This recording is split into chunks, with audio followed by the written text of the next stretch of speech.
The desperate call. The Arcos flotilla drifted through the endless void, a once proud armada now reduced to a collection of failing vessels. Elder Taraxi stood before the massive viewport on the command deck, her 4 eyes fixated on the distant stars that offered no salvation. For 18 cycles, they had wandered between solar systems, broadcasting distress signals on every frequency known to spacefaring species. No one answered. "Elder," said Commander Vexel, approaching with the slow, deliberate movements that had become common among their people as they conserved energy. "Life support has failed on 13 more ships. We've evacuated who we could, but—" His voice trailed off. They both knew what that meant. More of their people gone, more families broken. The Arcos civilization, once spanning 12 worlds with billions of souls, had been reduced to barely 1 million refugees when their home system's star began its unexpected collapse. Now, after 18 cycles of drifting, they numbered fewer than 600,000. "Status report on the remaining vessels," Taraxi commanded, her voice steady despite the despair that threatened to overwhelm her. 812 ships still operational, though operational is generous for many, Vexel replied. "Cryogenic systems are failing across the fleet. We've lost nearly 20% of those in suspension." Taraxi closed her inner eyelids briefly, a gesture of mourning. "And our calls for aid. We've received transmissions from 3 major galactic powers," said Communications Officer Neri, her translucent skin pulsing with fading bioluminescent patterns. "The Centaurian Alliance, the Orion Conclave, and the Vex Hegemony have all declined to assist." The command deck fell silent. "Declined?" Taraxi finally asked, though she already knew the answer. "They cite the Treaty of Sirius," Neri answered. "As a non-signatory species with limited interstellar presence, we don't qualify for emergency intervention." "They know we're dying," Vexel whispered. "They know," Taraxi confirmed. "They simply deem us unworthy of saving." The Arcos had never been particularly important in galactic politics. Their worlds were rich in culture and knowledge, but poor in the rare elements that drove interstellar commerce. They had maintained peaceful relations with all major powers, but friendship, it seemed, extended only as far as profit margins. "Elder," called Sensor Officer Killa, her voice carrying an unusual note of interest. "I'm detecting a star system previously unmarked on our charts. 12 light cycles from our position." "Show me," Taraxi ordered. The holographic display shifted to show a yellow star with 9 planets circling it. The third planet shone blue and green, with white clouds swirling across its surface.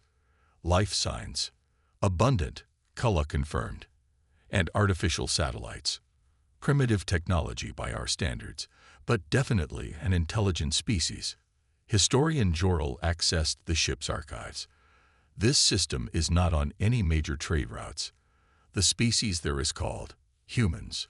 They achieved atmospheric flight only 3 centuries ago and have barely ventured beyond their own moon. They are not members of any galactic council." Most of the officers looked away. A pre-FTL civilization would have nothing to offer them. But Taraxi continued studying the display. "Do they war among themselves?" she asked. "Frequently," Jorel replied. "But they've avoided planetary destruction.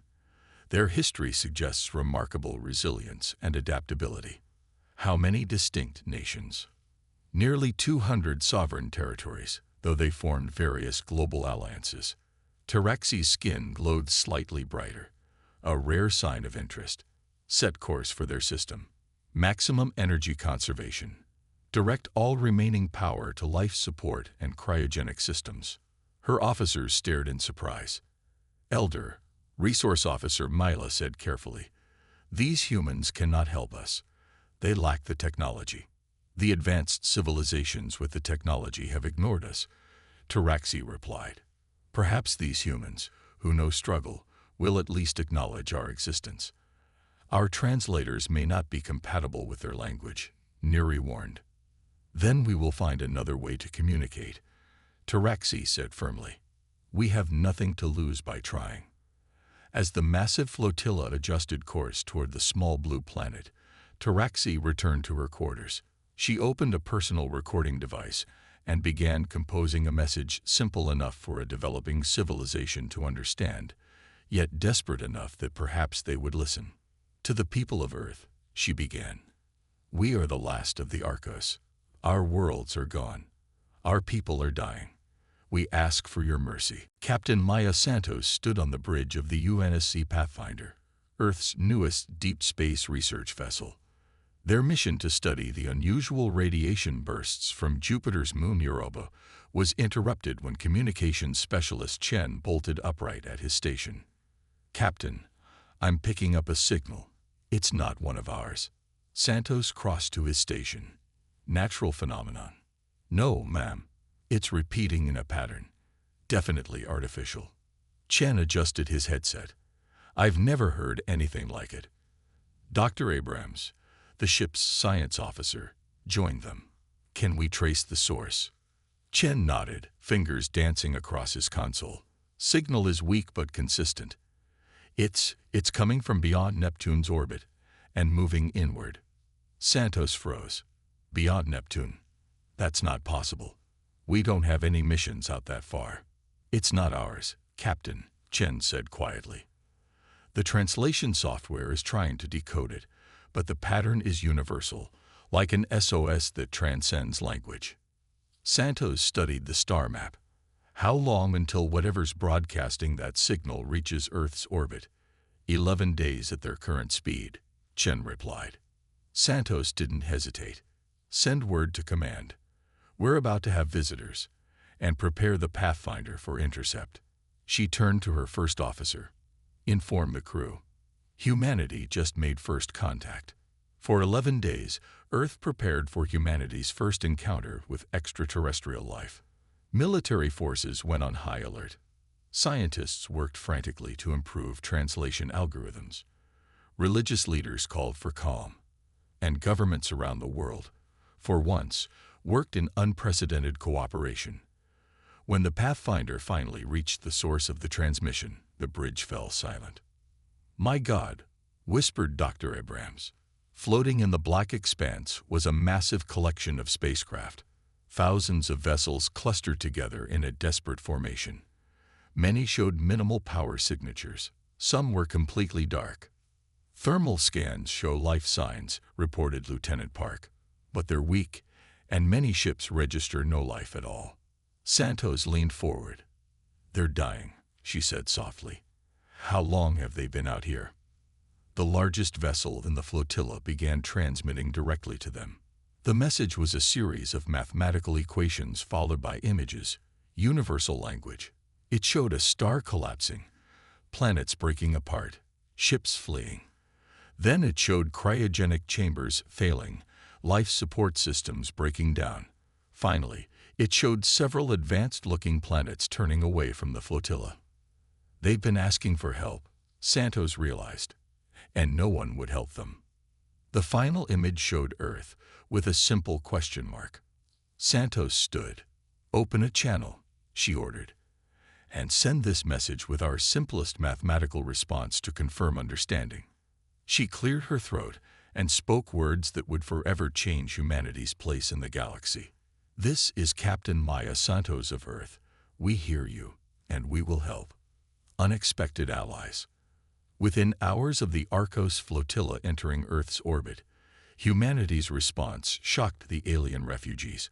Rather than fear or hostility, the humans displayed an organizational efficiency that belied their technological limitations. Elder Taraxi watched in disbelief as hundreds of Earth vessels, primitive by galactic standards, swarmed around their failing ships, delivering supplies and evacuating the most vulnerable Arcos to the surface below. I don't understand, she confessed to Captain Santos during their first face-to-face meeting aboard the Pathfinder. You have no obligation to help us. You risk your own resources, possibly even your security. Why? Santos seemed surprised by the question. Because you needed help. What other reason would there be? Terexi's translator struggled with the concept. In galactic politics, aid was always transactional. You expect nothing in return. Knowledge, perhaps. Friendship, Santos replied. But no, helping those in need isn't a transaction for us. It's who we are. On Earth, governments had mobilized with unprecedented unity. Refugee centers were established across all continents. Medical professionals worked tirelessly to understand Arcos physiology. Engineers studied the alien technology, hoping to repair what they could. Challenges emerged immediately. The Arcos required different atmospheric conditions and couldn't digest Earth food. Their biology was sensitive to certain Earth bacteria, and the cryogenic pods holding thousands of their people were failing faster than anyone anticipated. Dr. Elena Choi, leading Earth's medical response, faced the greatest challenge. Their physiology is silicon-based rather than carbon. She explained during an emergency UN session broadcast globally. Our medicines are useless, and their people are dying from multiple system failures after prolonged cryostasis. Commander Lai of the Chinese Space Agency added, their ships cannot be repaired with our technology.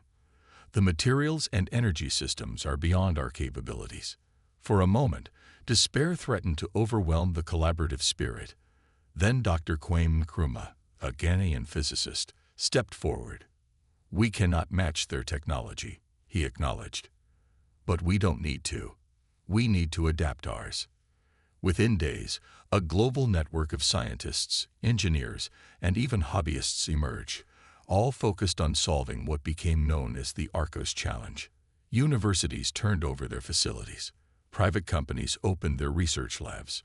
Governments shared classified technologies. Taraxi was stunned by humanity's approach. Rather than centralized, hierarchical problem-solving common in advanced civilizations, humans worked in thousands of small, independent groups, sharing information freely. Their solutions were often inelegant but remarkably effective. They're using modified scuba technology to create breathable atmospheres for our people, reported Medical Officer Jen, amazement in her voice. It's primitive but functional. Their agriculture scientists have found 5 earth plants we can safely digest, added nutrition specialist Kolos. They're already cultivating them in massive quantities. But the greatest challenge remained the failing cryogenic systems. Over 60,000 Arcos remained in suspension, with pods failing daily. Earth's technology simply couldn't maintain the specialized chambers. 3 weeks after the Arcos' arrival, while Taraxi was meeting with Earth's United Nations Security Council, Commander Vexel rushed into the chamber, protocol forgotten. Elder, a Centaurian diplomatic vessel has entered the system. The council chamber erupted in commotion. The Centaurians, one of the advanced civilizations that had ignored the Arcos' pleas, were among the most powerful species in the galaxy. They are requesting landing permissions, Vexel continued. They wish to speak with both Arcos and human leadership. Hours later, Ambassador Trell of the Centaurian Alliance stood before the combined council. The tall, crystalline being regarded the assembly with compound eyes that betrayed no emotion. We are curious.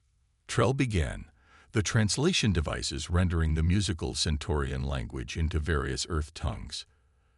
When the Arcos approached our worlds, we calculated that their salvation would require resources disproportionate to their economic and political value. It was a simple calculation. Murmurs of disgust rippled through the human delegates. We observed that other advanced civilizations made the same assessment. Trell continued, unperturbed. Yet you humans, with your primitive technology and limited resources, chose differently. Why? United Nations Secretary-General Okafor rose slowly. Because we recognize that the value of life cannot be calculated in economic terms, Ambassador. It is not a simple calculation, but a moral imperative. Morality is subjective, Trell countered. Resources are finite. Then we will create more resources, said Dr. Nkrumah, stepping forward with a tablet computer. We have adapted Earth refrigeration technology to stabilize the Arcos' cryogenic systems. It is not elegant, but it works. We have modified our agriculture to feed them. We have transformed our manufacturing to accommodate their needs.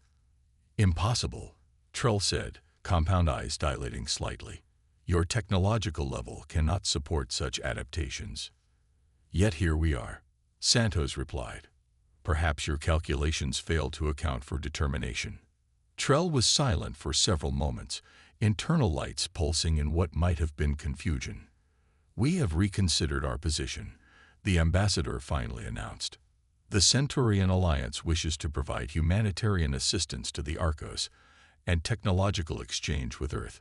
The truth emerged over subsequent meetings. The Centaurians hadn't come out of compassion, but pragmatic self-interest. Humanity's unexpected success had changed the equation. If humans could achieve so much with so little, what might they become with advanced technology? Better to guide that development as allies than face it as potential rivals. Other galactic powers soon followed. Within months, Earth's orbit became crowded with vessels from a dozen advanced civilizations, all suddenly eager to assist the Arcos and establish relations with humanity. 6 months after their arrival, Taraxi stood with Captain Santos on a hillside overlooking what had once been an empty plain in Australia.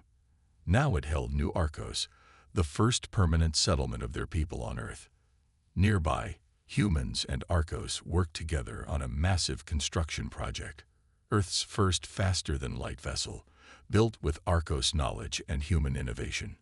Your people saved us when those with every advantage refused, Taraxi said. That debt can never be repaid. Your people saved us when those with every advantage refused, Taraxi said. That debt can never be repaid. Santos smiled. That's not how we see it. You've given us the stars decades before we would have reached them ourselves. I'd call that a fair exchange. The Centaurians still don't understand you, Taraxi observed. They keep seeking the hidden advantage in your actions.